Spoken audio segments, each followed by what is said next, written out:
Welcome back to another edition of Fundayz Sports. We're coming to you live from the Alpha Juliet studio. What's up? Hello. What are you guys up to? Just chilling right now. Just taking it in. Sunday fun day, man. Having a great day. Yeah. It's Masters Sunday. Masters Sunday. Ooh. Rory and Bryson. Little rematch from the U.S. Open. Yep. I'm curious to see if anybody tries climbing the leaderboard. Obviously, they're going to attempt to, but yeah, it's a far shot out. But Corey Connors, Ludwig, not too far back. Rosie. I mean, they're 6 strokes back. Connors is a little closer. He's at 8 under, so he's 4 back. Bryson's 2 back. Ludwig at 7 under. A couple of guys tied. Oh, God. Fucking Patrick Reed is tied for... Patrick Reed. Patrick. Dude, oh, my God. Cheetah, live golfer, complained at the Boston Red Sox game because Jordan Spieth and Justin Thomas got tickets down way closer to the field than he got. Oh, you mean... What? Why would they? I mean, why wouldn't they? Should have been in the dugout. I'm saying. Oh, shit. But no. Patrick Reed, returning Masters champion. Goddamn. That's one guy. Houston, Texas. See, I can hate a Texan.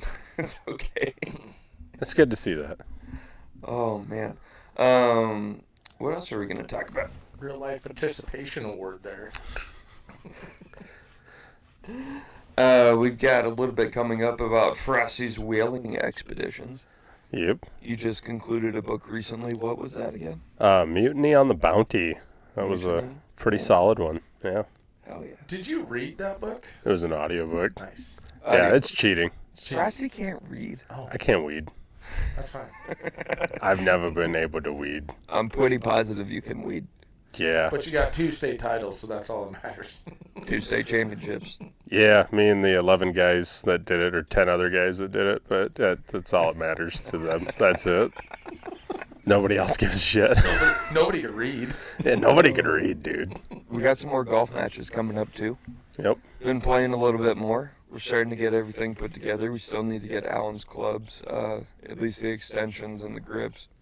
We're going to do a nice little segment on that, how to fit somebody for a grip and a size, and then bring them up here and we'll prep them and go. You're about tipping your beer over. Oh. There you It's go. better than my lap. Yeah, That true. was last week's episode. That was last week's episode. How to handle your beer. Dude, that was cold. That was cold. It was like the sprinklers yesterday that kept going off on us on the golf. Jesus. Oh, That it was- felt good, though. That did feel pretty decent after the sun came out, and it wasn't bad at all. Our first real, 75-plus degree day Yeah. of the year. Couldn't have timed it any better, all of us on the one tee box. And Oh, and 2. you can hear it. I wonder what that is. Oh. I It was like an ambush, going, dude. and I was like, there's one there, and then there's one next to me, and I'm like, I don't know where to go in this triangle of water. I just ended up putting my head down, and I hit the shot. I'm like, I'm soaked already. I might as well just hit it. Great Not to shot, mention, too. you ripped it. Yeah.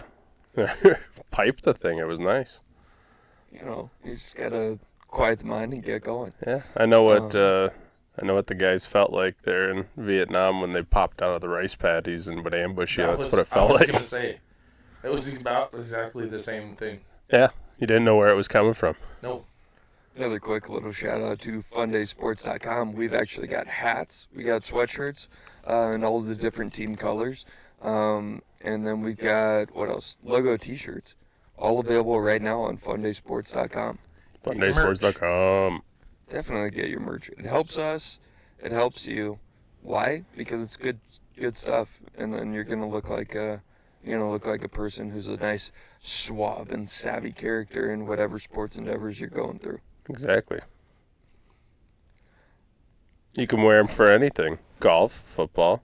Hell, you can wear them in church if you want. Yeah. If it's not a Baptist church, hell yeah, brother. Yeah, Catholics, they don't care. Easy. We don't get wine anymore, thanks COVID. Jeez. And then, of course, our big deal coming up. We've got the Lincoln Keenholz meet and greet in collaboration with Fresh Huddle, who's actually hosting the event. Yep. Also sponsored by Feeding South Dakota, a great cause that we all care about. And the YMCA football program. Yes, YMCA football. Big fan of what they're doing. You touched on that a couple of weeks ago, Alan, but you're talking about Kelby's pads? Yeah, Kelby, my boy takes, or he benefits from the YMCA program. I mean, it's not the old banged up pads, banged up helmets. Everything is up to date, and it's good for these kids to, that they have an opportunity. Yeah, and get proper equipment while they're doing it, because there's so much talk about, like, head trauma, collisions, and all of this stuff. Having the proper equipment and having it sized correctly, and then being coached to play the game the right way. Yeah, head up. Yeah, keep your head up, man. Head up, brother. Head up. It's back in the day, it was who could get your head lower. Oh, my God, Earl Campbell, whenever he would duck his forehead and just go straight through, boys. It's like, God bless. Yeah, there's always coach always like, who's going to win the battle in the hole? Who's coming lower? Let's do the Oklahoma drill. Duck your heads and crack. Yes. First one to get concussion wins. It's a stinger. It's called a stinger. It was called getting your bell rung. Yeah. Seeing We had stars. stingers getting your bell rung. Getting your bell rung. Turns out those are called concussions. Turns out they're really bad for your brain. They make you not able to weed. Turns out I'll never hate football for the rest of my life, and I don't give a damn that I had 7 concussions. Yeah. Yeah, I'm probably in double digits. Yeah. Guaranteed. But yours was right before they started caring about it. I feel like when I was playing in high school, that's when it started becoming a big deal. And it's like this whole football thing. It is kind of crazy that I had friends that played professional, and they are against don't have your kid play football. Yeah. Like, don't do it.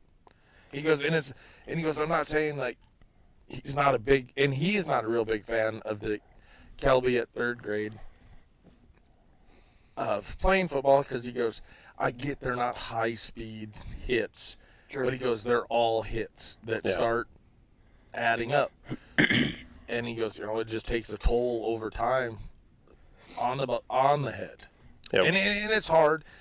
I know, because we had this look, because I coach, and it's, and these kids are like, hey, coach, that kid touched my face mask, or, he hit me in the face mask. Well, those plays are going to happen, like, you're still going to get hit in the head.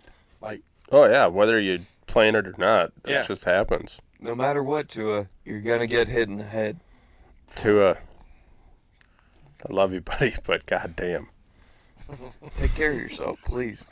Please. Yes, don't get knocked out again. Oh, like when he gets knocked out, though, like he is. It's scary, man. Like the posting, they call it, or the fencing. Yeah. Yeah. When you freeze up, Yeah, something got shut off up top. That's neurologically. Yeah, that's no longer it's fun to play football. It's like we're worried about your health at this point. But when at Tua's point, like, when do you, like, these things are getting bad. Like, when do you just be like, fuck? I mean, I love football. Well, I'd have been done after the last or before the last one. Says that he wants to play. So, great thing about this country, everybody's entitled to their own stupid opinion. Yeah. And I'm basically saying let him play till the wheels fall off. He's not going to quit. Let the guy play as much as he wants and have a decent backup plan, I guess. That's the only thing we can do. Yeah, you just hope it doesn't. Zach Wilson, get ready, buddy. Better not be as bad as you were on the Jets. Oh, you're so fucked. Oh, yeah. You never know. Maybe he's Tom Brady in the waiting. Hey. No, that's actually Joe Milton. Yeah. You're the one who said the Cowboys are going to win the Super Bowl. Well, I've heard it from a lot of my friends that Cowboys, this is their year. You know how many fucking times, not just the Cowboys, but every fan base does it. Yeah. Oh, but This is our year. This is our year. Big time harder. Yeah, I mean, they're like 90. Was it 96? Their last win in the Super Bowl? 96, 97 season. Yeah. Yeah, they've been living hard on that. When did the Vikings win? Never. Yeah. Sorry. Well, hey, it's fine because my Buccaneers are gonna win it this year anyway. Oh yeah, I forgot you're a Bucs fan. Baker Mayfield. The Tampa Bay Buccaneers, when all you can do is buy a championship the year after it happens. Tom Brady. Trade for John Gruden. Oh, That's that the was two. well. The Yeah. Raiders traded. That was kind of weird, though. Like, that doesn't Traded happen. for a head coach? Yeah, Traded it's for a head strange. coach. That doesn't happen very often. No, it doesn't. But And then it was so funny that they met each other in the Super Bowl, though. Yeah, it was very much controversial revengeful. tuck rule that happened in that Super Bowl. Well, Yeah. that was not the Super Bowl. It was No, this that was wasn't Gruden controversial versus talk Tampa rule. Bay versus the Raiders. Oh, back Tampa in the Bay. day. Yeah. That was the season prior. Or that was New Was England. Rich versus Rich the Gannon? Raiders. Was That Rich was Gannon New the England quarterback? versus the Raiders. Yeah, Rich Gannon was playing quarterback. Brad Johnson was playing for the For Buccaneers. Bucks, yep. Mm-hmm. Warren Sapp at D tackle or D end. Oh, that The defense end, was ridiculous. Oh yeah. Rondé Barber. Ronnie Barber, Dexter Jackson, Simeon Rice, Oh, Derek Simeon Brooks. Rice, dude. That It guy was- was fun. It was a stacked team. Very, very. And they needed somebody like Gruden to go in and show them. I love Gruden. I do too. Oh, yeah. God. Ah, man. If I could teach that guy how to open a box, I wish he would teach me everything that he knows about football because I think both would be just as valuable to each other. Also, how would you guys feel if we decide to send John Gruden a Fundayz Sports do it. Podcast? Shit, yeah. Let's do it. All Hell right. yeah. Have to. I mean, Portnoy's going to shut it down, but, Yeah. that's okay. Right now, I'm where Dave was 20 years ago, where basically we're just pumping our own money into this thing. Yeah. We're just trying to make it work. Yep. And if I end up where he is in 20 years and I get to eat that much pizza, I'm a damn happy man. No shit. Big shout out, Ports. Patriots still suck. Yeah, fuck the Patriots. Let's go back to the Masters. I'm a Miami fan. I'm sorry, Fish, but yeah. That's You're how fine. it is. You're fine. No, Alan just chooses different random teams to take his fandom to. So what, you're a Red Sox fan, a Buccaneers fan. You got a hockey team? Pittsburgh Penguins. Okay, I got the Pittsburgh Penguins, and then, oh man, what are we missing? Baseball. Baseball's Or Red Sox. Red Sox, sorry. Football's Tampa Bay. Hockey is Pittsburgh. Pittsburgh. Ooh, Kyle Larson and Danny Hamlin are kind of my NASCAR boys. Okay, Gotcha. there you go. Yeah.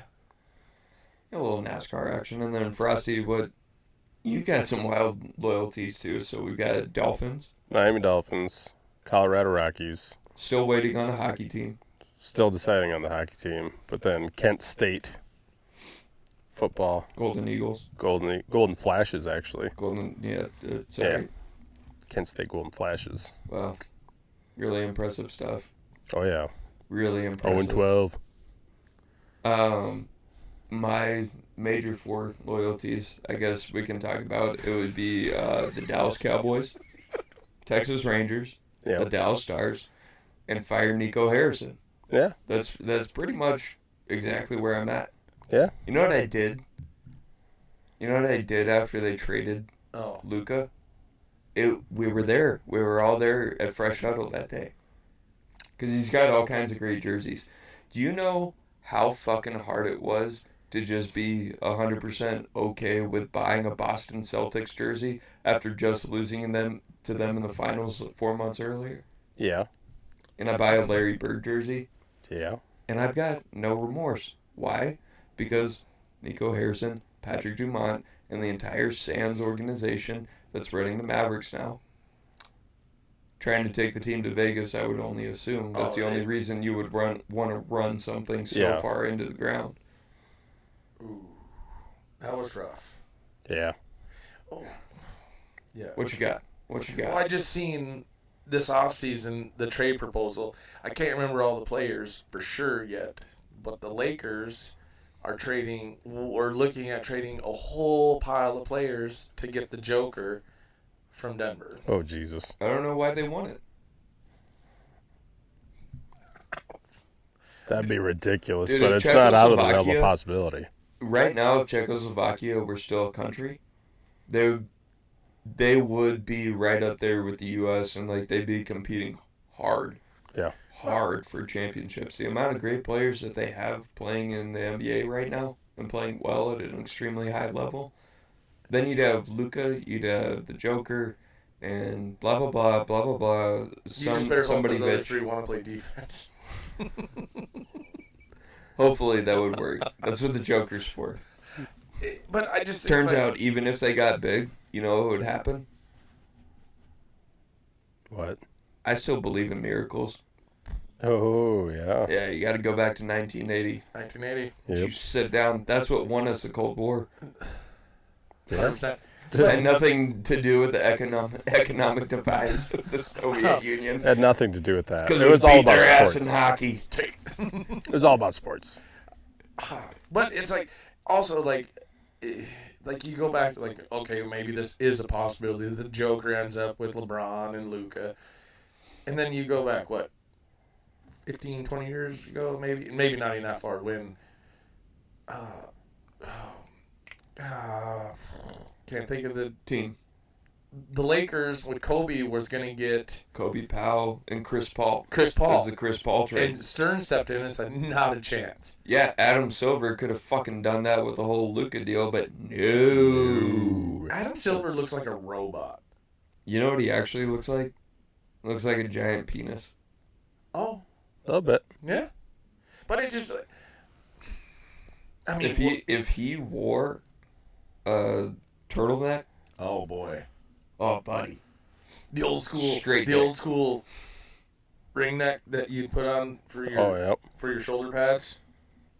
Yep. Just penis. That'd be called a dickhead. But I mean, you just think the like, opposite of a choke, long and skinny. Oh, no boy. girth. But I think that, I mean, they got it like, and I didn't mean to veer away from the Masters here, but like kind of got caught up here. No, But don't it's worry. it's also like, man, like, what are we just gonna trade every All-Star to the Lakers? Right, to a certain point. Yeah. And then, I mean, dude,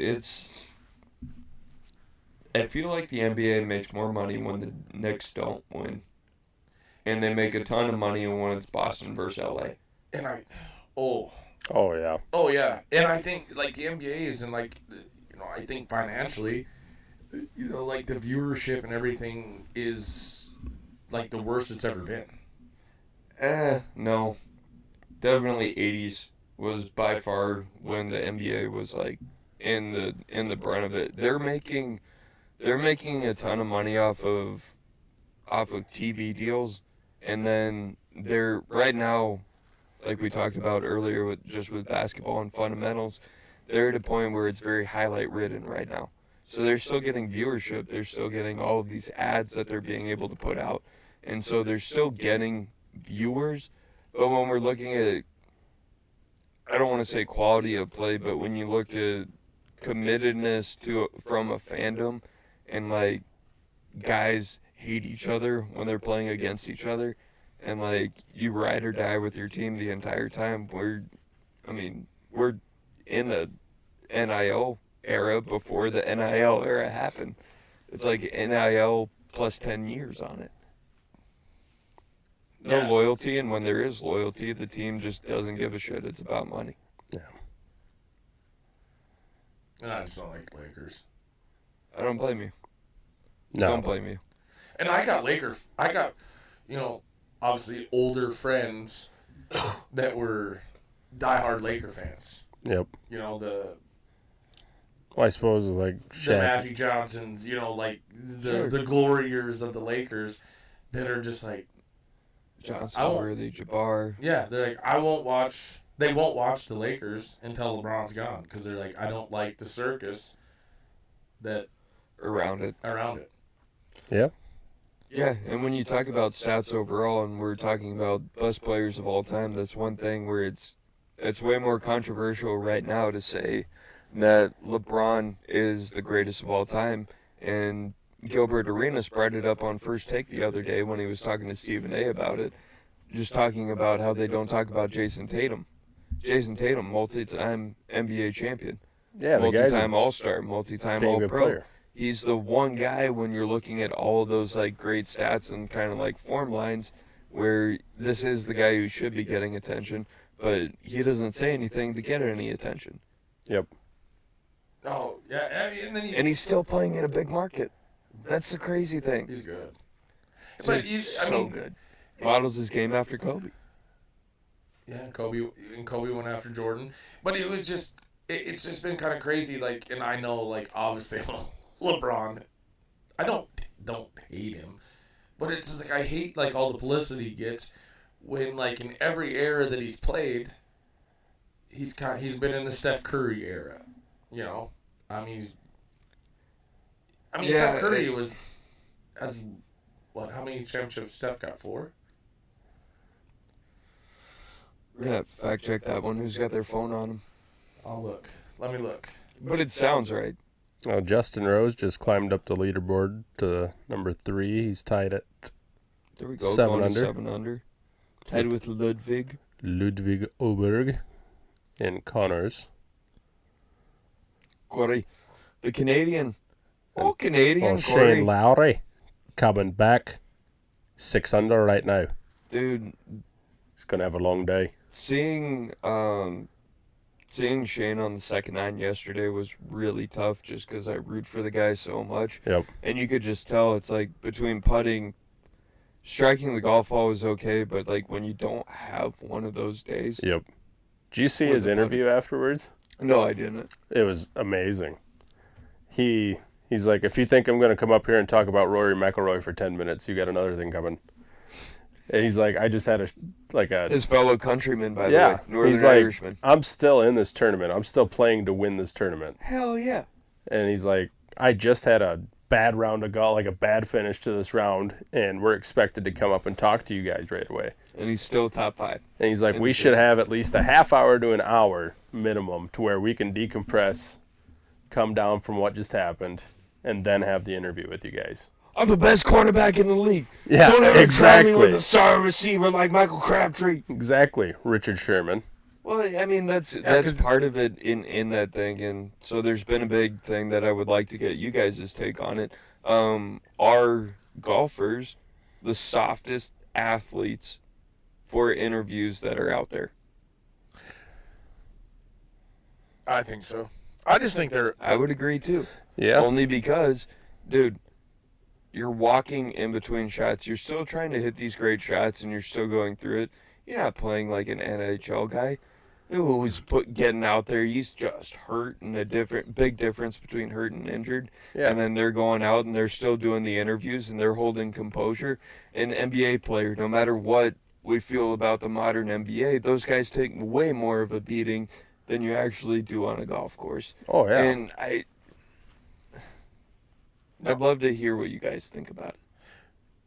Well, like for me, when Rory and I'm not just pointing Rory out, but counting him right now, but when that fan heckled him, you know. Oh, and it took his phone? Took his phone.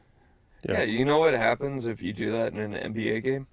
Get suspended. Yeah, you're suspended and ejected. You don't get to play anymore. Yeah.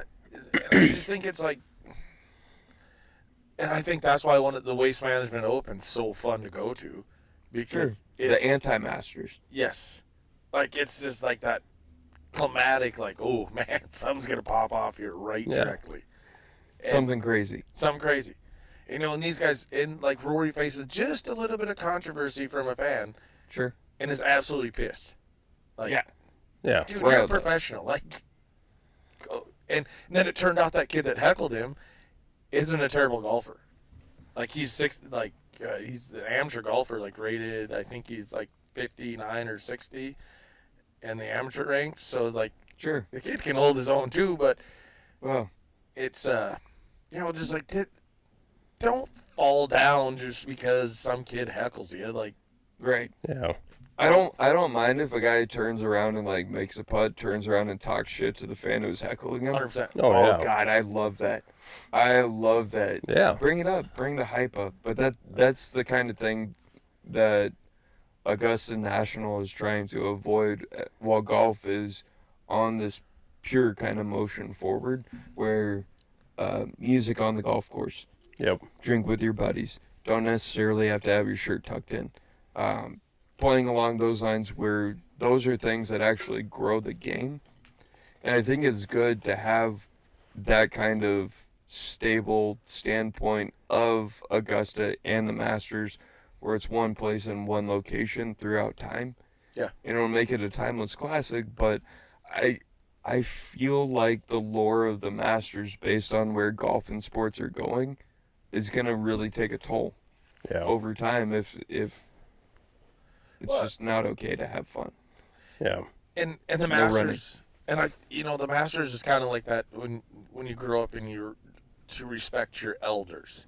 Like that's like that elder thing that you that when you have the graces of playing there, and these guys know that they know that, all right, this is different. Like I'm respecting these traditions, Big time. And oh yeah. And you heard Bryson talk about yesterday. He's like, when the patrons got into it, like he's like, that's great, that was crazy. And I know, the Masters wants to keep it even keel. Yep. I mean, hell, there are people even respect when you get there early and set your seat down. No one's gonna take it. Yep. Yeah. Waste Management, they might have lit that sumbitch on fire. Absolutely. Chucked it onto the course after a couple of brewskis in the morning. Yeah. Few fucking rumple mid shots as soon as you wake up in the morning. Let's just get after it. And and like you said, and as to grow golf, and golf's not an easy sport to get into because it's very expensive.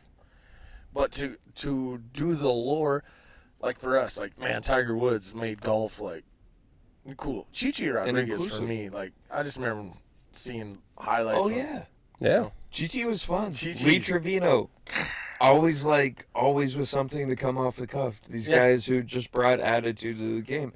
John Daly, a great favorite, like we talked about last week when we talked about fitness today, and John Daly. Can't pull fat. It's one of my favorites. But he was still in very, very good golf shape because he played golf so much. So, like, he may not be physically fit to go, like, pick up basketball and huck it up and down the court and, like, try and get up. But swinging rotationally and then being able to walk 8 miles a day. Yeah. Man, and peak athleticism. And to swing as hard as he did. Yeah, that was the other big thing before they knew anything about spin rate and all these different things. Before TrackMan was a thing. Yeah. Before the Pro V1 really became a thing. I mean, it's fun to watch. He was a man of the people. Well, what do you think? Like, if you put him in his prime today with all the technology, with shaving equipment, moving clubs for him, shaving clubs, like, do you think he still exceeds, or do you think he was fit for his era to be able to hit the long ball? Was it the Big Bertha when it was around his era? It was close to it. It was first when titanium heads were starting to get introduced to it. But his junior career was straight wood. Straight wood. And then the golf ball was the other big thing that changed. The Big Bertha was one huge thing of changing to titanium and then moving through with like a hollow body that you would actually make contact with, which would cause a higher moment of inertia, which would lead to more forgiveness and then sometimes more spin. So that's just something where all these companies have kept getting down and getting into. I think the Champions Tour right now with JD is probably a good scape of what he could have done. He would have been up there. He still would have been a people's favorite. I probably would have put him more around, definitely not the same attitude and character, but more like what Ricky Fowler is today. Or he's got the ability to win one, but he's not going to be like the greatest guy out there. Right. Which he ended up being in his era. And it's hard now. You have so many more international players playing in qualifying tournaments. The game has grown so much, especially in minority communities too, and that's big time to Tiger.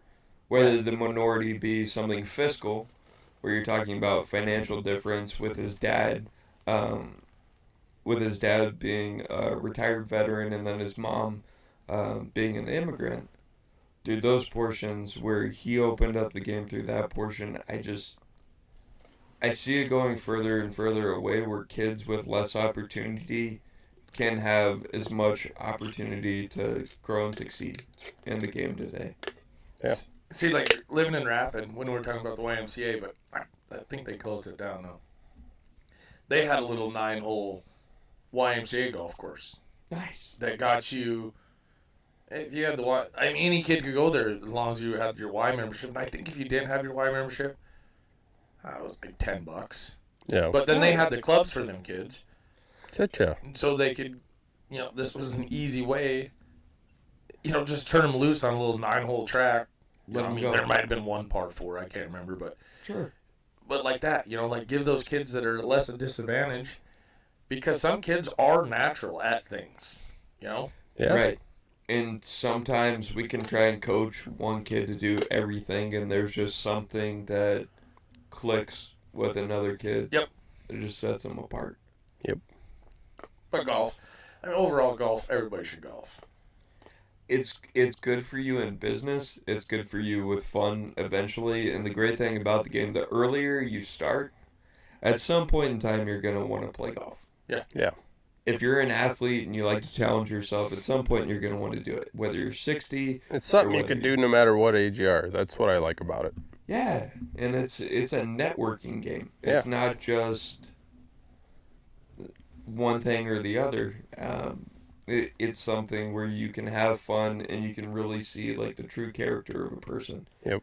But branching off of what you're saying on the YMCA stuff, Frosty, I want you to talk a little bit about what's going on with the new agar development for the golf community. Yeah, we're looking at putting a pitch and putt course out there by the old Ball Diamond, and so far it's looking pretty good. Talking with the mayor, and we have a city council meeting coming up, so we'll have to get that approved.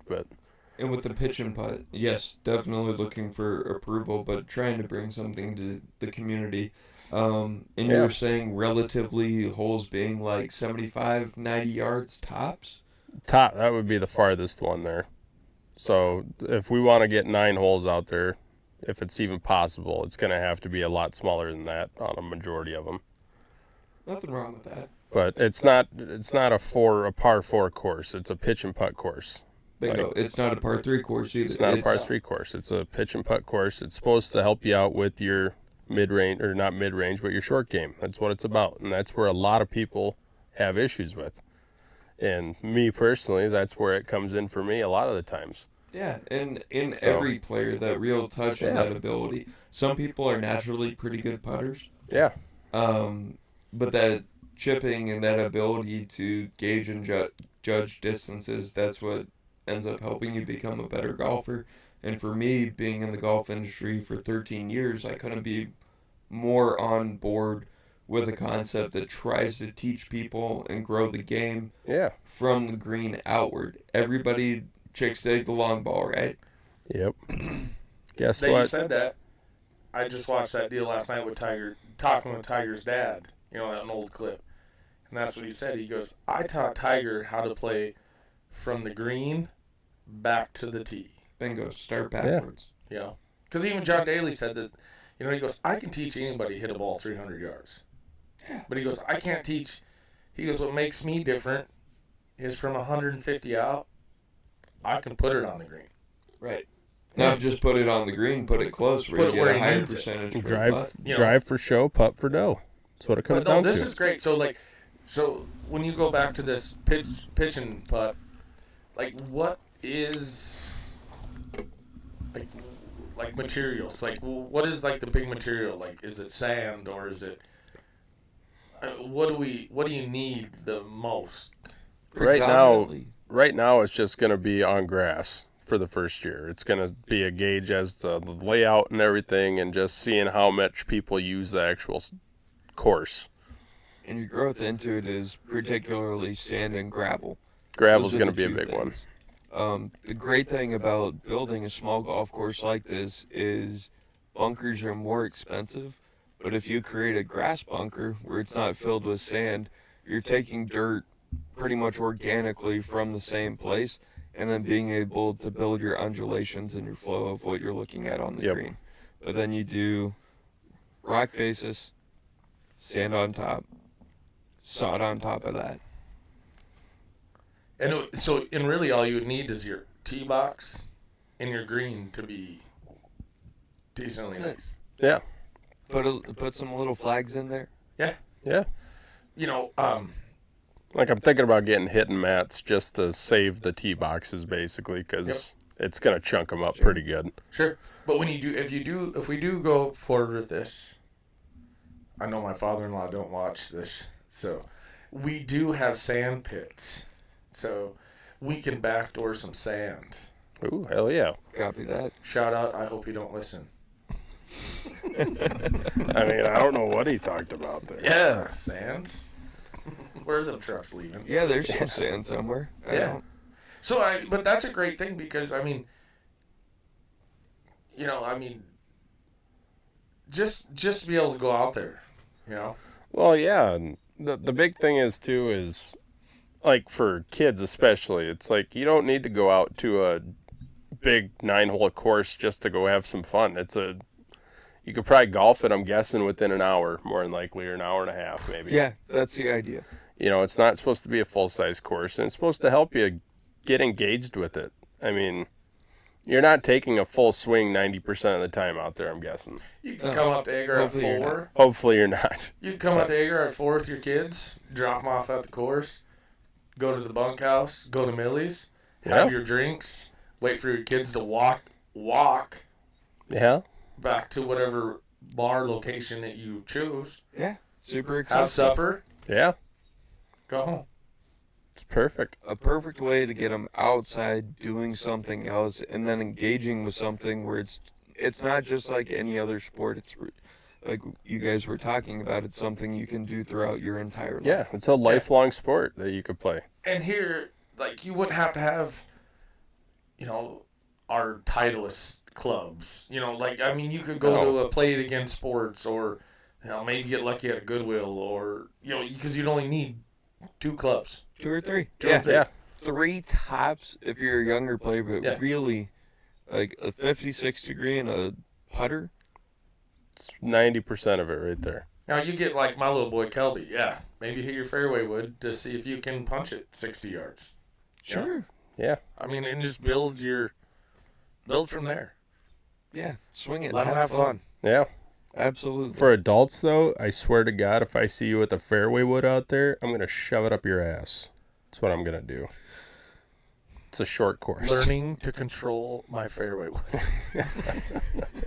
Kids are fine. If they need that's fine. There. It's not a driving range. If you want to do that, go somewhere else. We don't have that space. Also, any damages already predetermined. You are responsible. But you have to work really hard to damage something. Yeah, I was gonna say. If you blade one there, you got hit it a long ways. Well, everything's designed. So far from our initial designs, everything I was able to go back in on the property. So there really shouldn't be any shots going stray out or anything like that. What will you name this sweet little golf course? Ooh, we might have to put that up to a community vote. Yeah. I feel like the 3 of us should come up with a name off the cuff. I was thinking either the Agar Links or the High Pointer Golf Club. Ooh, the High Pointer. Yeah. High Pointer Country Club. Yeah. Sounds legit. Yeah. We could sell some shirts. Yeah. In case you get onto a nice golf club. Oh, where are you? Oh, I belong to the High Pointer Country Club. Yeah. High Pointer Country Club. You wouldn't know about it because we're not even on the internet. That's how we could do a sick sick logo where it's like a silhouette pointer. Yep. Just like set up. Think the old green and yellow. Yeah, green and yellow. Yeah. Oh. Yeah. Bring it out, make it hot.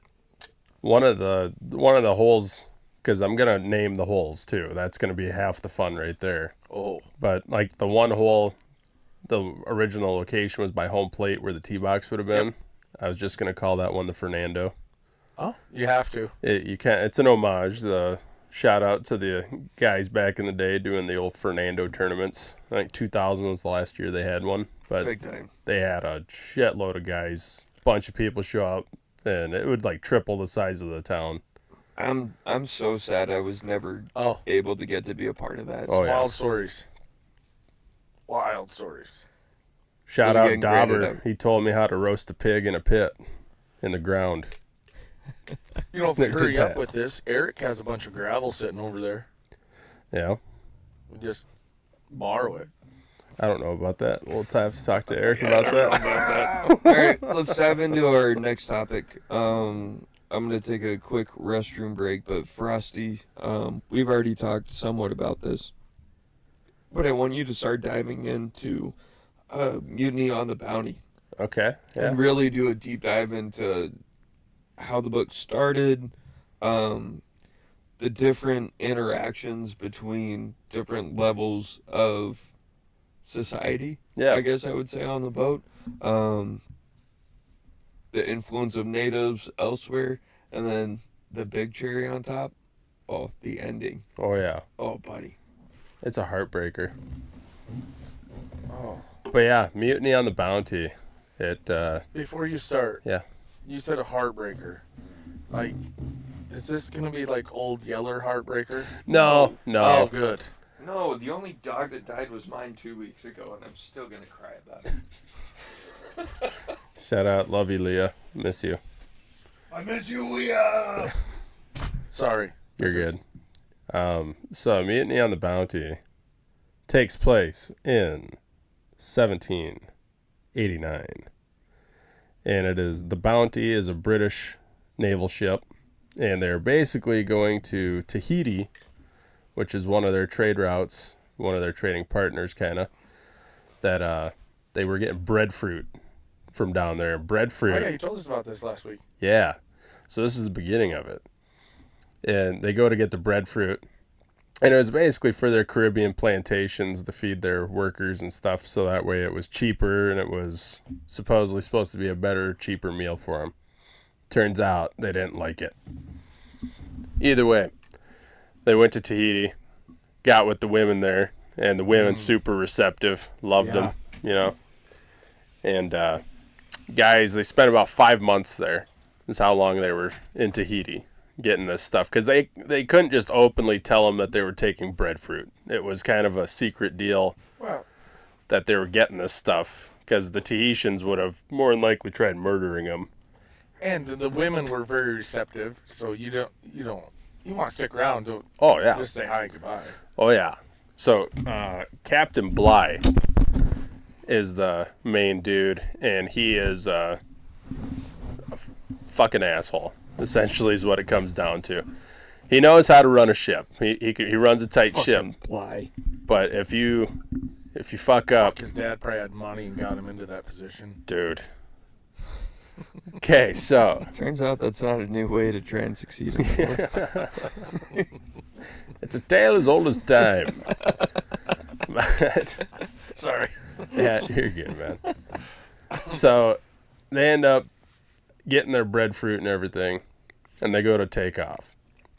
Well, they make it about, I don't know, part way back to these other plantations, and they decide that Captain Bligh, like, they've had enough of his shit. After he would have, like, the cat with 9 tails, they'd call it, was his whip, and that's what they'd flog guys with. And they were doing like 25 lashings. Kind of kinky. Oh, this shit wasn't kinky, boys. It went through the shirt and went through it exposed ribs and shit when they got done with it. Jesus, like, it was gnarly. But yeah, Fletcher Christian, he had enough shit. He was the second in command, and he kind of, the mutiny wasn't really exactly his full-on idea. Like, one of the guys more or less kind of, in a way, tricked him a little bit into it. Like, he didn't think it was a mutiny. He thought he was just going to go talk to Bligh. Well, then everybody else is on board with it. And, yeah, shit kicks off. They kick off Captain Bligh and his loyalists, and they take the ship, the Bounty, and they go off. Well, they don't go to Tahiti right away because that's exactly where they thought they would go, and now they're running from the British Navy. So the timer has started for if Captain Bligh and his guys, 1789 is what. So 1790, I think, was when the actual mutiny took place. Wow. Yeah, and they end up making it back to civilization, which is a feat in itself because they didn't give him a sextant or compass or anything. Like, he was going by dead reckoning and old school navigation stuff. Stars. The stars, yeah. And the original GPS. The original GPS. On star. Yeah, and basically the mutineers now make it back to Tahiti, get their wives that they were kind of paired up with, and a couple of them actually do marry them in their own little ceremony and stuff. Then they end up hiding. They go in, like, the main group goes into hiding. They try to find an island that is just uninhabitable, and no British naval ship would stop there. So they found a place. It was Pitcairn Island. It wasn't marked on the British naval maps correctly. Pitcairn. What's that? Pitcairn. Pitcairn Island. And it was like a bunch of sheer face cliffs, and there was really no good landing spot for it. So they actually mapped it out and figured out a spot to get on there, got their ship pulled up there, and destroyed it. So there was no leaving, no doing nothing. No evidence of him being there at that point. Okay, so Captain Bligh gets back to civilization, gets letters written off stating that a mutiny has happened and all this. Like, we need you guys to Sound send the some alarm. guys. Sound the alarm. I fucked over too many people. Pretty much. Little shortcut with Captain Bligh. This was not the only mutiny he has faced in his long and storied naval career. This would be like number 3 on the list. This would have been the first one that actually happened to him, but in long term, he ended up having like 3. But, so the guys go into hiding. They end up sending out ships. They find a couple of the mutineers out, and I think there was like 5 of them that they actually gathered up, and they couldn't find the rest of them. So they take those guys back to England, put them on trial, and end up hanging 3 of them. 2 of them they spared because they were loyalists, I guess. And they didn't agree with it. They had to Snitches get stitches. basically. Fuck, apparently they just don't get hung. Yeah. And Turns out, screw you, England. so they go out and they keep searching for Fletcher Christian and this main group of mutineers, and they just don't find them. Oh, God. So Sorry, don't mean to interrupt. Bryson just birdied 2 to move ahead of Rory. fuck. 11 under. Yep. Ooh, Rory Come fell on, off a little Ludwig. bit. Come on, Oberg, Ludwig. let's go, Oberg.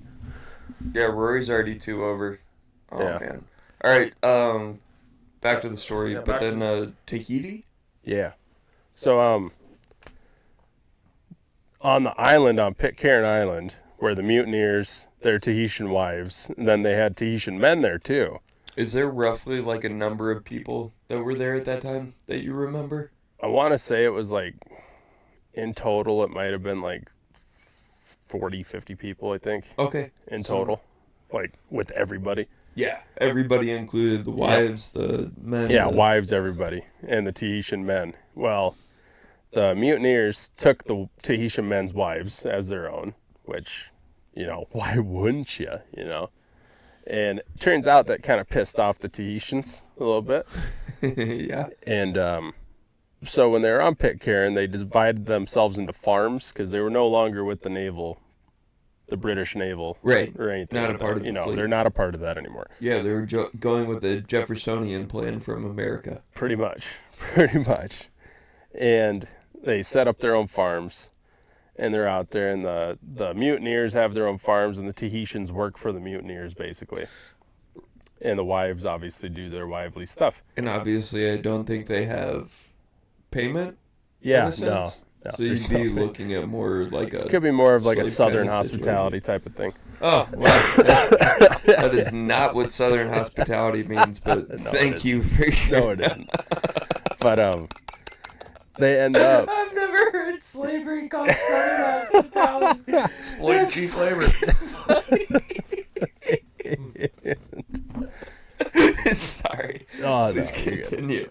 And the Tahitians decide that, you know what, if we put ourselves together here, we could take out these guys without them even seeing it coming.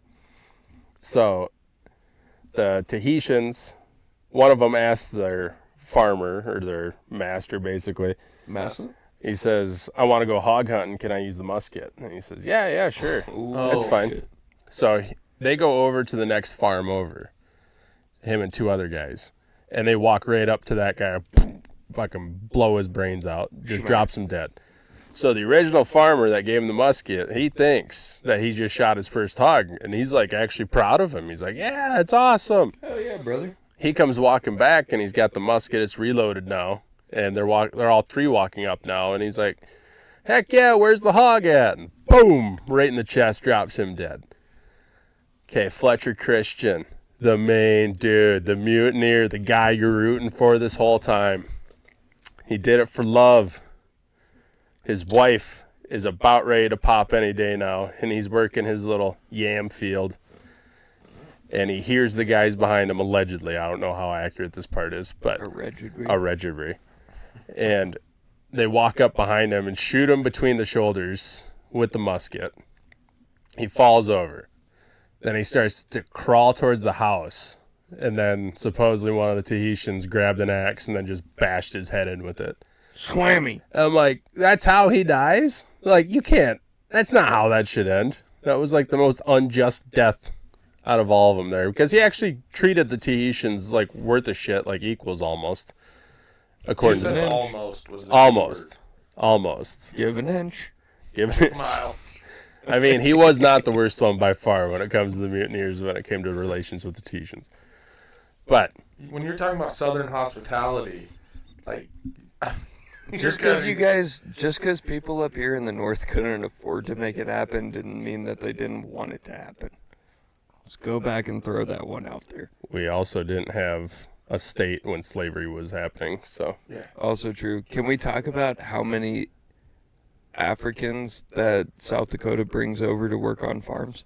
No, we don't have to talk about that. But Yeah. shout out South Africa and all of our South Africa listeners. We appreciate you and love you. Thank you for teaching me all the dirty words in Afrikaans. I got something to add to that whole deal. So, Wall Drug, obviously famous all across the world. There's signs overseas that says Wall Drug 11,000 miles that way or whatever.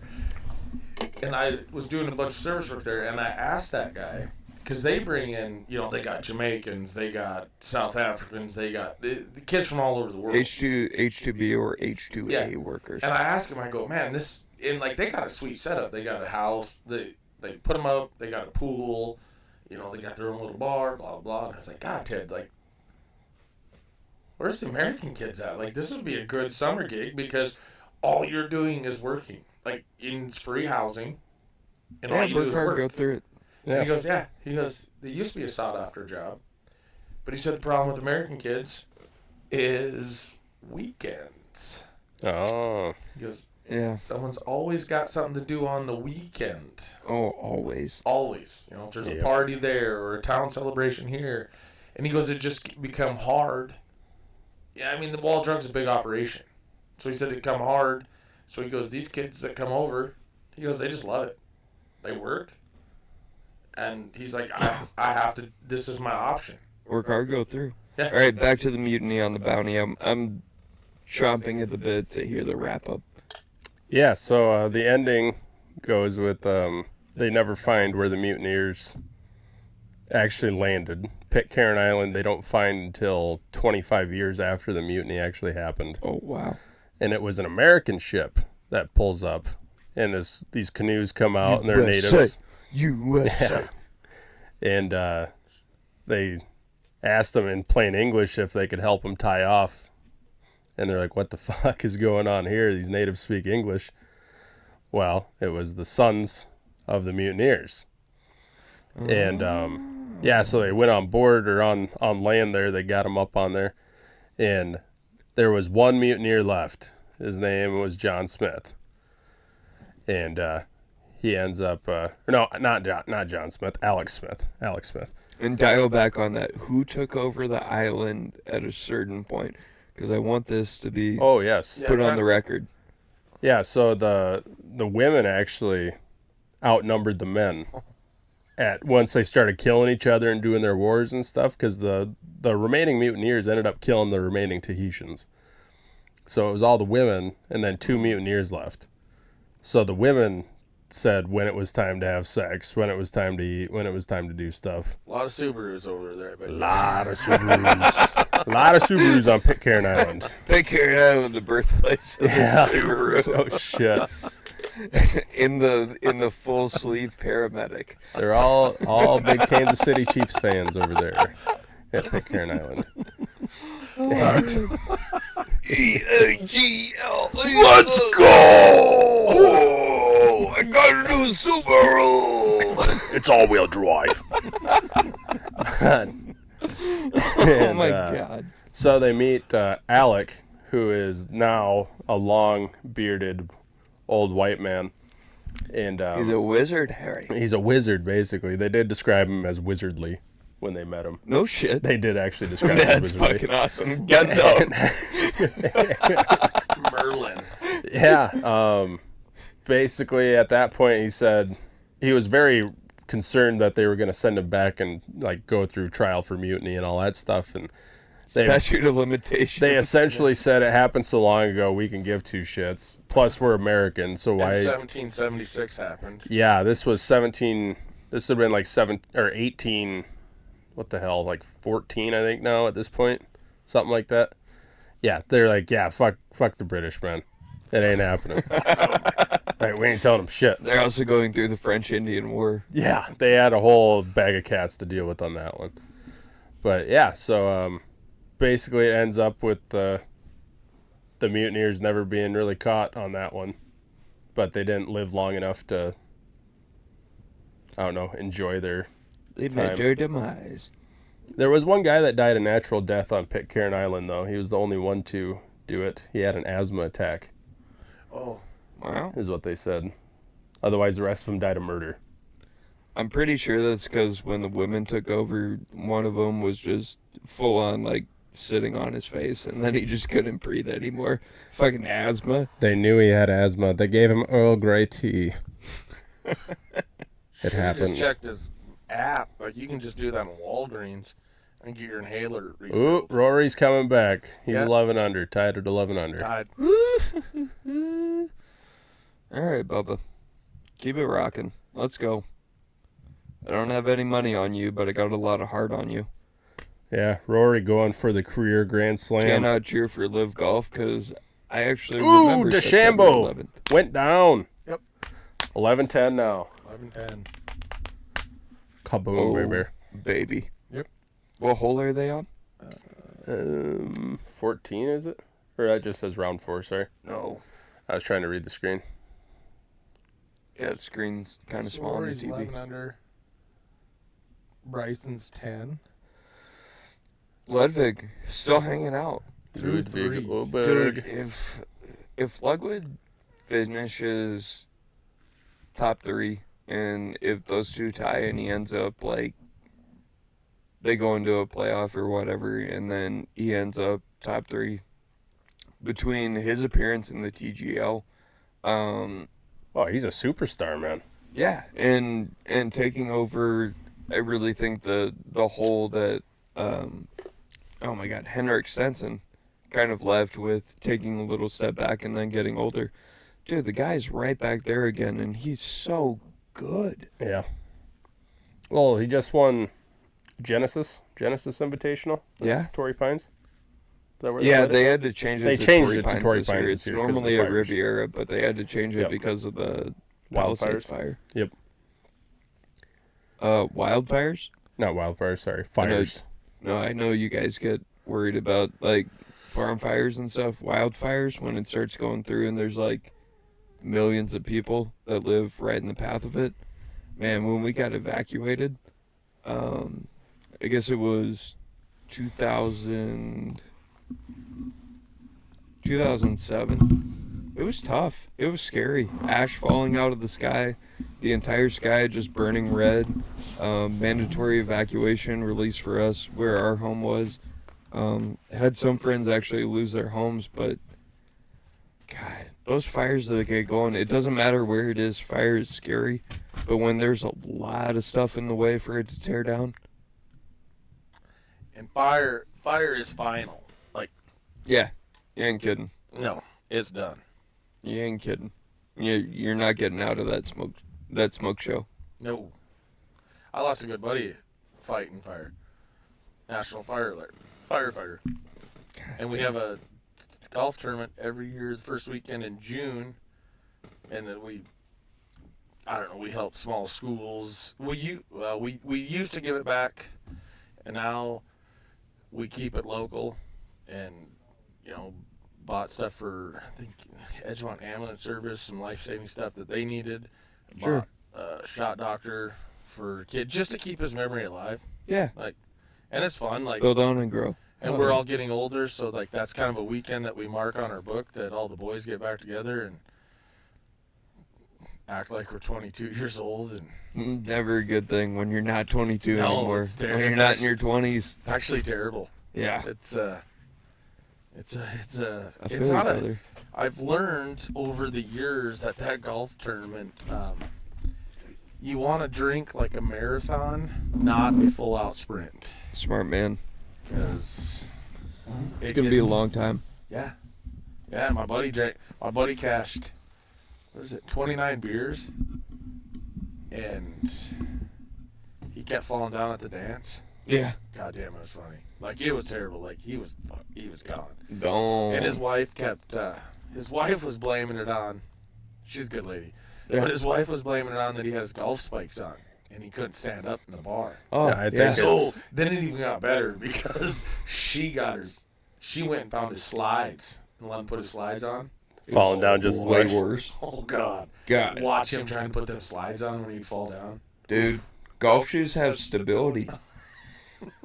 Do you think you're going to fall down more because of spikes and something that's... The spikes on the damn tile floor just keep falling down. That's so slippery. I had no idea that he drank 20, 30 beers on the golf course. Now we're drinking whiskey for 3-4 hours. Yeah. Yeah, that has nothing to do with it. Ooh, I fall apart. It's like drinking a case of beer and be like, oh, I'm really tired. I'm really tired now. I'm really tired. I had a lot going on today.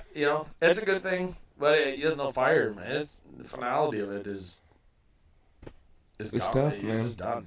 Yeah. It's tough, and it's something that no matter where you're at, it can affect everything around you. Yep. Especially in dry climates. Golf matches. We played yesterday. Huh? Did not film it. It was way too windy. But it was windy, and the course was not in the... It was in its preseason mode right now. Definitely preseason mode. Still kind of working on it. So that's not something that we're trying to do with any golf course that we go to, is just show it and complain about the course. We want each course to have its own kind of individual See it in its best light, man. Hell yeah. I grew up on the hard pan with sand greens, so every course, even if you go into it pre-season... Oh, it's still nice. It still looks nice. Straight primo. Yeah. Top 10. Oh, yeah. Top 10. Top 10 in the world. Top 10 of the world. Yeah. Frankie Borelli said so. Yeah. Fuck Dubai. Dubai. If it wasn't so expensive, I'd love to go there. You can't be drunk in public there. I believe it. It's not halal. But you can go to my buddy that went there, and I guess you would say their red light district. Oh. Yeah, he said it's Whoop. We in the red light district. He said it's crazy. He said you go into this obviously everything over there's nice, and then he goes, there's just, I don't know if it was like sliding glass doors. I can't remember the whole story, but he said everyone, they had their nationality flag. So he said you could pick the nationality. Dude, I can't imagine the level of hookers that are in Dubai. Oh. Like, if it's any indication of, like, the quality of everything else that is there. Sully County. Jesus. Jesus is rich. Blessed. Jesus ain't going to help you when you're in that Jesus ain't over boy. Yeah, Jesus ain't playing with that district, buddy. He ain't over there. Don't forget Mary Magdalene. Yeah. And Prostitution goes right back into the Bible right at the beginning of it. I tell you that much right there. Yep. I got a good joke for you. I'll fire away. It's, Joseph, he's sitting at home there one day, and he's like, Mary, there's a pie over here. She's like, oh, you made a pie? He's like, no, it's just here. It made itself. Just it's like, that's ridiculous, Joseph. He's like, you see how it sounds? Yes. It just happened. I don't know what to tell you. That's the great thing about science. It's just here to try and explain the totally unbelievable things that we end up seeing. Yeah. Shoot, man. Crazier than Jesus being born was seeing Barack Obama get elected as president of the United States. Yeah. Very impressive. Super duper. All right, boys. Well, we're right to the wrap-up period. We're at about the hour mark right now. So, big thing to talk about. Fresh Huddle, Lincoln Keenholz, April 26th at noon. Be there or be square. We're going to be live, boys. It's going to be a good time. Looking forward to it. The golden child appear. Yeah. Yeah. You're not kidding. Great quarterback, great baseball player, great basketball player, if I'm not mistaken. Yes, yes. And they also said if he would have golfed, like he never really golfed. And I had a buddy that was telling me he was out at the golf course messing around. Sure. And they said, like, he'd have been a scratch golfer easy. Yeah. But he just has that hand. One of them kids who are good at everything. Everything. Hand-eye coordination. Hand-eye coordination is everything. Elite. Yeah. Throws the ball, runs the ball, catches the ball, kicks the ball. Shoot. Even serves popcorn at halftime. No, he didn't, because those popcorn lines at his high school football games, ridiculous. You'd miss a whole quarter. Well, that's what my grandpa. We've got our own jersey coming. Yep. That we're gonna have him sign on the podcast. Nice. And breaking news today: Lincoln Keenholz will be on our live podcast April 26th. Hell yeah. During the signing event. Good kid. Hell yeah. Looking forward to it. Good kid, great kid, damn good athlete, good upstanding character that actually provides somebody to look forward to in a smaller community. If you're trying to continue on an athletic route throughout your life and become that next tier athlete. Yeah, you got to be a fan of him if you're around here. Oh, yeah. You have 100%. to. Or anywhere. Yeah, It's really not just here. It's just the good core values that the kid encompasses. I call him a kid. He ain't a kid no more. He's a grown man. He But beat us up. He's a full-grown man. shoot, I hope on OSU's workout program, I guarantee. Yeah. I guarantee. Guarantee he does a little more gym time than we do. Yeah. Quite a bit more. But that meet and greet is going to be on April 26th at 12 noon in collaboration and hosted by Fresh Huddle, sponsored by quite a few other local businesses throughout that area down at the Pier Mall, but also in particularly what we really care about, the Feed South Dakota initiative, providing an opportunity for people to eat. And is there anything more important than reading and becoming educated? No. Education is key. And then YMCA football that we've shouted out quite a few times. We've got more golf matches coming up. We're going to be coming into your timeline quite a bit more in the upcoming portions. We've got Tony Turks and Caicos, which is one of my absolute favorite segments to involve. That's with PGA 2K25 and playing different golf courses, and then you get to see his entire climb from the bottom to the top. Started from the bottom, now we're here. We're here. Alan, always great to have you. Yep. Thank you so much for everything that you bring to the podcast and all of your insight, not only to South Dakota sports, but national sports, and then particularly growth of children as they're continuing throughout their eventual careers. Yeah, it's a big thing that these kids get the right first step in, whether it be basketball, football, whatever it is, like to get the fundamental basis down early, so you're not chasing it. Yeah. As you get older, you have to have the building blocks. Yeah. All about building the foundation. You can build the nicest house in the world, and if you got a bad foundation, it's going to crumble. It's going to crumble every time. At SMU, they call those the pillars of excellence. Yeah. Oh, SMU. The SMU. SMU. This is the last school I went to. Oh, I just seen a deal on that, and those kids were talking about how rich they all have to be to go to SMU. Shit. Here's the thing. If you want to go to SMU and you live in Dallas County, if you go to a Dallas County community college and you obtain more than a 3.2 GPA, you have the opportunity to apply and receive a scholarship to go to SMU free of charge. So it is not unattainable for kids who are actually in that area, because that is the school. If you're going to be from South Dakota, if you're going to be from California and you're going to do all that stuff and daddy got a paycheck, yeah, you don't have to do it. But if you're in the inner city and you want to get those basics and those cores out of the way your freshman and sophomore year, you have the chance to go to school at a top-tier education system free of charge. And I cannot stress that enough. You're not paying for boarding. You're not paying for tuition. You're going to school and getting a top-tier education. That's huge, coming out of school with zero debt. Yeah. That's the biggest thing you could ever ask for. Yeah. Yeah. And big shout out to SMU for very particular portions where, look, if you want to slack off and you just want to dick around and you want to go to school and you want to go to the boulevard and go tailgate, sure, you can go and do that. Make sure daddy's got a paycheck. You want to go to school and you want to learn and you want to work while you're actually doing it, SMU can be a great tool and asset.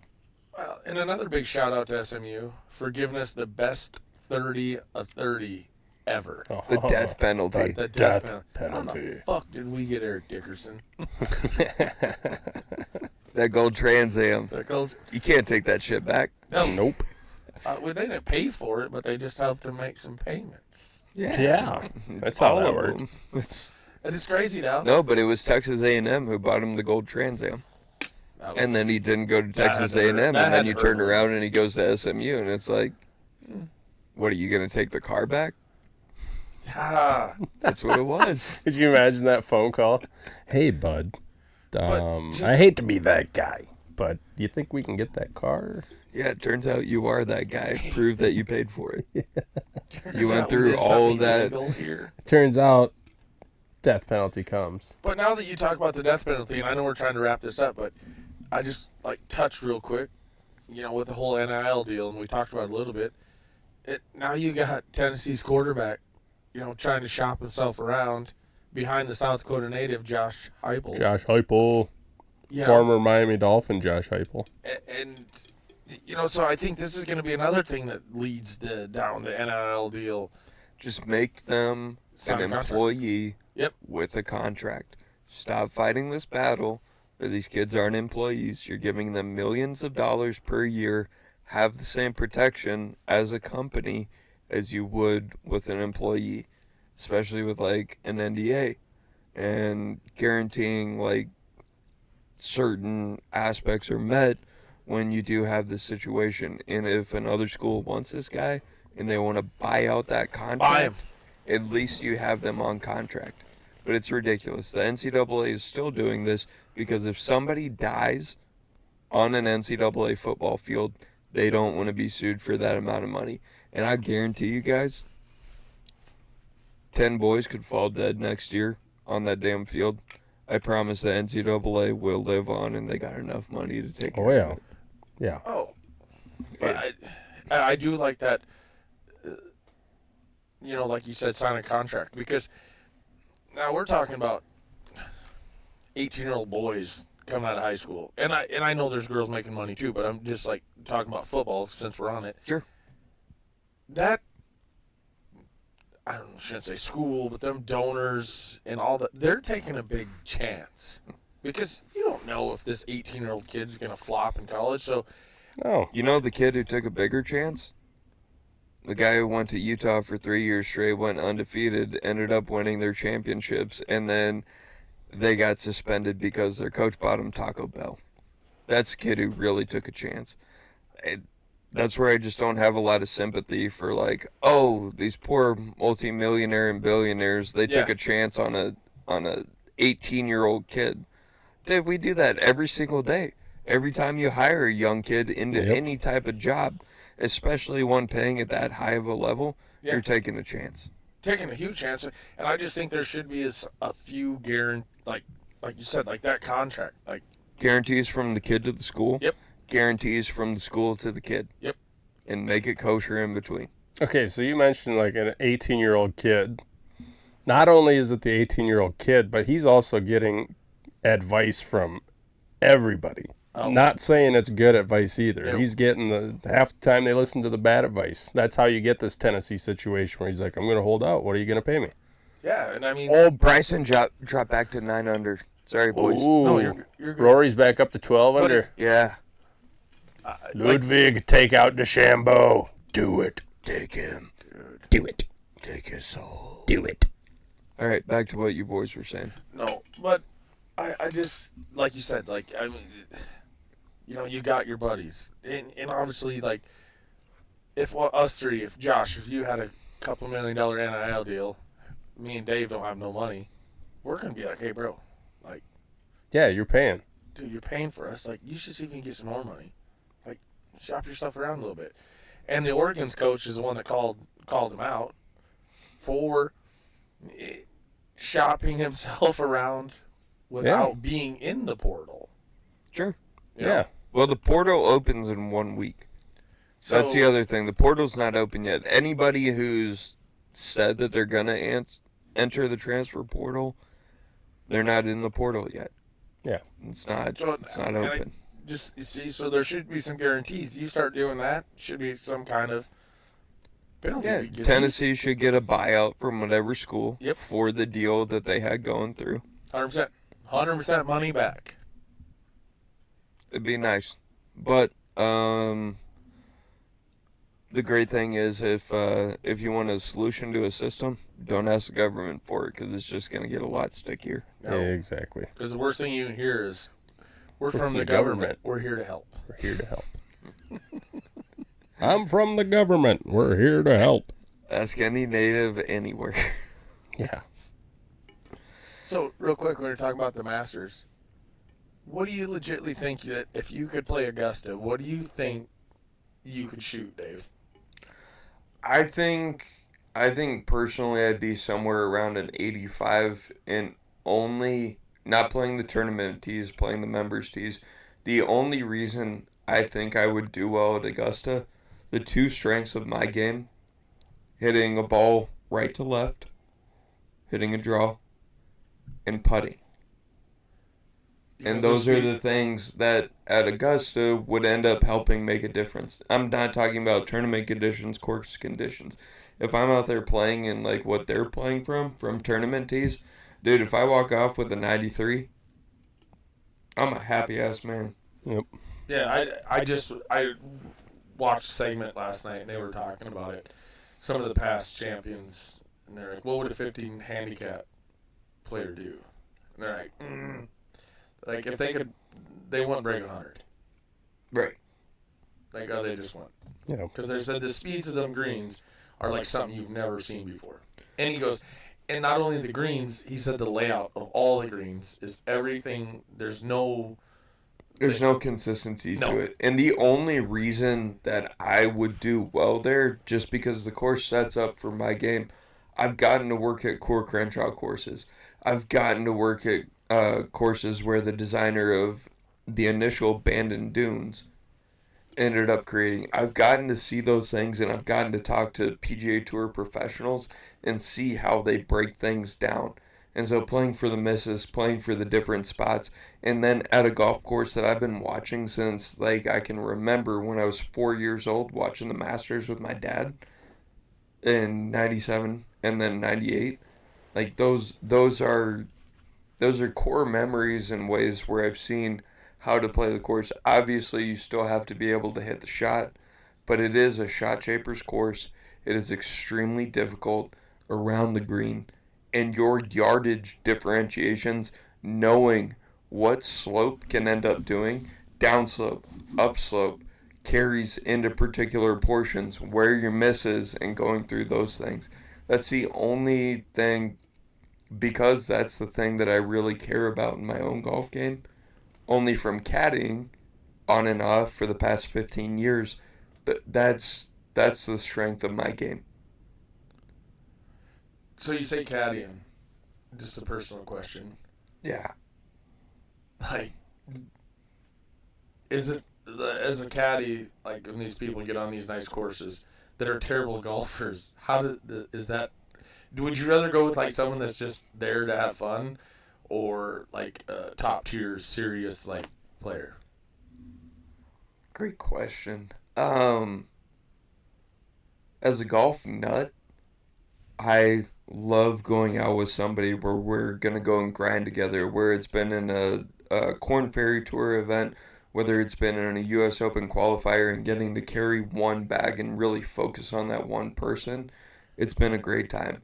When I'm caddying and I have like 4 or 5 people in one group, dude, the more people are there to have fun, the better it is. If you hit one in the rough, yeah, you lost a golf ball. Or in the long stuff, I should say, or a hazard or whatever type of area. The type of golf that drives me nuts is the guy who's grinding to shoot 78. It's like, number one, you're not that good to really give a shit and even have a chance on any type of tour. Yeah. Number two, stop taking yourself so seriously, because everybody else in the group is having a worse time because you have that type of attitude. Yeah, you could bring down a foursome very quickly with being a dick or fucking getting too upset about shit and Sure. taking it way too fucking seriously. So like when you caddied for them guys, like did you study their game before, or was it a practice round that you watched? And It'd be a little bit of studying before, and then we go through practice rounds, and really, for me, getting to spend so much time fitting behind a TrackMan, it was really beneficial for me to go to a range, and I could just see what their particular miss was. So when we're going through, and like when we were out the other day, and I was like, hey, pick that one spot right there. Yeah. And I want you to full ass do everything you can to hit it that one spot. Do you hit it great every time? No. No, nobody hits it great every time. But if you know somebody's natural miss and their consistency, then you can have those misses be better. Instead of a lost ball or going out of bounds or something. Yep. Something which along can be those like, lines. I mean, into like a feet position off their hit, or like just so they don't. I get what you're saying, because now you see someone tendency that, I mean, that are a left to right player, and you set them up right to left, and then we're all fucked up. And the big thing that I don't like to tell people when I'm talking about a golf shot is left or right, just because everybody has their own mental battle that they're going on with the connotation of what that kind of entails. It's like, you see that one spot right there? Yeah, just dumb it down. Right there. Right there. Dumb it down. That's at that spot. What's your number? This is the number to the flag. This is the number to the front edge of the green. This is our landing zone exactly at this number. This is how many yards you have for long. So even if you're taking a different club and you end up shorting it and you're just up on the front side of the green instead of flying over, and then you're in the gunch and all kinds of trouble, that's all things that for a caddy and an experienced caddy you have to take into mind, because you're not just telling somebody what to do. You're working with their own abilities and their tendencies too, to try and make the best situation possible. Yep. Here's another question for you then. So you've caddied at all these different courses and across everywhere. The whole country. Especially the southern United States. And shout out Forest Dunes and the Loop. So like my buddies, when they'll go play these fantastic courses. And the thing that everybody argues about, they're like, how much do you tip your caddy? Sure. Like, well, what would you... 500%. I don't know. So, caddying is funny. So different clubs, some end up taking cuts out of each and every revenue and fee. My biggest thing is look internally. Look at yourself. Like, for me, when I go to a restaurant and I have a server bring out a couple of dishes of food and refill some drinks, like, I want to make sure I at least give them $20. Yep. Yeah. So if we go through and I'm caddying for a group and we're spending 4.5 hours together, and each guy is like, oh, here's $20. It's like, do you think I did the same amount of work and spent the same amount of time that a server did in a restaurant? No. You guys leaned on expertise. You asked for reads on every hole through that portion. So I don't want to tell people who can't necessarily afford it, like, you have to give this X number of money and you have to do it. My advice would be, if you have a great time, show it. Show them. Reflect. Let it reflect. Big time. Because that's the thing for me. Great story. Sorry. Oh, go ahead. I'll never buy a single AT&T product in my life. Yep. Ever. I was caddying for the executive board of AT&T at an unnamed golf course, because I don't want to become after. And one of the people on that executive board, I was on his bag, picked his club out of his bag, shot the yardage, told him where to hit it. He ended up making a hole-in-one. He did not tip me for that entire round. Dude. Wait a minute. He hit a hole-in-one? He made an ace on number 8 at an unnamed golf course. A very short little par 3. And I told him exactly where to hit it. Had him take way less club than what he was going for. Made an ace. Guy's worth legitimately now, at the time, over $4 billion. Now he's worth over $7.5 billion. Did not tip me. I'm giving you... He wasn't liquid that day. Everything was tied up in funds. Dude, I got Venmo. Yeah. Very true. Like, Very you true. think your bank account doesn't, like, have, like... I don't have access to you my make own a money. lifelong deal when you're on the board of one of the biggest companies in the country and you can't tip the person who actually provided for that. See, Exactly. North Shore Golf Course in Faith, South Dakota didn't have caddies. So that's where, like, some of us kids don't understand. I don't know. I mean, so put yourself in that situation. So you're worth a couple $1 billion. Okay? Sure. I'm caddying for you. We're having a good day. Yeah. You ace one. Yep. What are you giving me? At least $1,000. That's what I thought. What's $1,000 to them, or like me and you having $1? Dude, that's $100 Dude, to them. yeah. Yeah. $1,000 is not even that, because it's way past that escalation, but that dives into way deeper stuff. Yeah. Next week, let's put a pin on this one. We'll talk definitely more about caddying and then tipping through those portions. But in the meantime, one more shout out and one big appreciation to Alpha Juliet Media. Thank you so much for making this studio available. Thank you very much. Thank you for everything that they're going to be able to see later. We really, really do appreciate it. Fundayz Sports is a company that is growing and building, and we're trying to bring a voice to a smaller community that doesn't quite have as much of a voice, but is still extraordinarily valuable. Exactly. Big Fish, Face South Dakota in the house. Right here. Thank you so much for being here. And we're going to dive into more. Frosty, Yeah, buddy. Tri-Valley High, Tri-Valley High School. Shout out Mustangs. 2-time state champs. I'm Davey McBucketts, born in Dallas, grew up in San Diego, college in Houston. Who gives a shit? Have a great weekend. We love you. Deuces. Deuces.